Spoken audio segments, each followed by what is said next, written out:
एक पिता को उसी दिन से ऐसी लगन लग जाती है कि बेटी को पढ़ाना लिखाना भी है और मुझे एक दिन इसका विवाह भी करना है।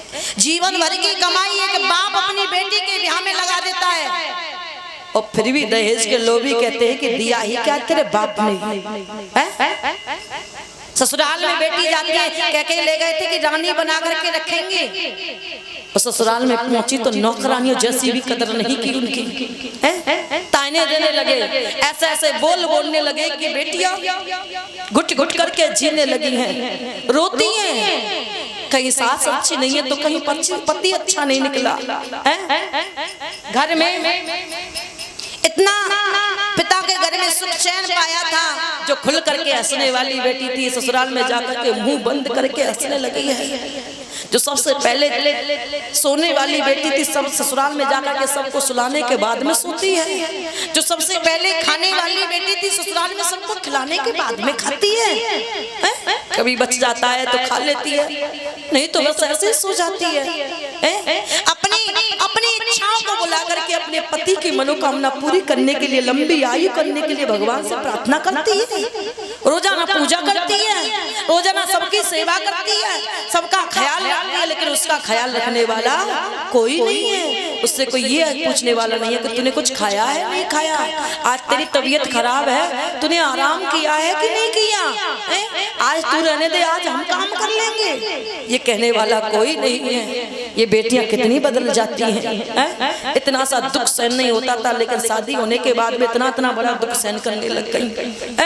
अपने अंदर दुख को छुपा लेती है। बाप से इसलिए नहीं कहती कि अभी ब्याह का बाप के सिर से कर्ज नहीं उतरा है, और भैया भाभीियों की चलती घर में हो गई है। अगर अपना दुख बाप को बता देंगी तो बाप के हृदय पर क्या बीतेगी, क्या गुजरेगी, क्या सोचेंगे मेरे माँ बाप, कैसे जिएंगे मेरे माँ बाप। क्योंकि जिसकी बेटी सुखी है उसके माँ बाप भी उससे पहले सुखी है, लेकिन बेटी दुखी है तो माँ बाप पहले टूट जाते हैं कि क्या नहीं किया हमने, क्या नहीं दिया बेटी की शादी में, लेकिन आज फिर भी हमारी बेटी दुख पा रही है।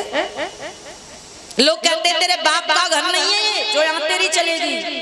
एक पिता अपनी बेटी के लिए कपड़े देता है, बर्तन देता है, फर्नीचर देता है, गहने देता है, सब तो देता है, वाहन देता है, बस एक कमी कर देता है कि उस बेटी के लिए घर खरीद करके नहीं दे पाता। और यही ताहना उस बेटी को जिंदगी भर सुनने के लिए मिलता है कि तेरे बाप का घर नहीं है जो तू तेरी यहाँ पर चलेगी।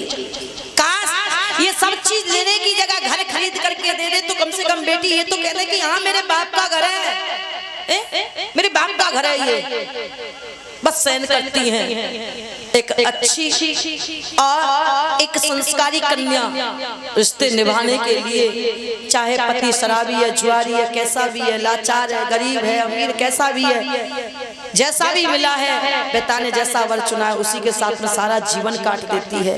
और जिसको रिश्ते ना निभाने हो, चाहे करोड़पति पति ढूंढ दो, फिर भी करोड़पति पति की धन माया में और पति में ठोकर मार करके वो चली जाती है। और जिसको रिश्ते निभाने हो तो झोपड़ी में भी जीवन काट लेती है, वो झोपड़ी में गुजारा कर देती है। आज सीता जी रो रही है, पिताजी क्या वास्तव में ये घर पराया हो गया है हमारे लिए? क्यों हम बेटियों को पराया बताया है? क्यों जब पिता के सारे लायक होती है तो हम पिता को छोड़ करके चल देती हैं? क्यों अपने पिता के पास में नहीं रह सकती हैं? बेटी तो होती ही पराई है, क्या बताया। ऐसी भी बेटियां होती हैं कि दहेज के लोग भी इतने उनको परेशान करते हैं, इतने उनको दुख देते हैं, इतने कष्ट देते हैं कि बेटी या तो दुखी होकर के वो स्वयं आत्महत्या कर लेती हैं, या उन बेटियों को जिंदा जला करके मार दिया जाता है, या उनकी आत्महत्या कर दी जाती है। ऐसे भी दहेज के लोभी हैं, वो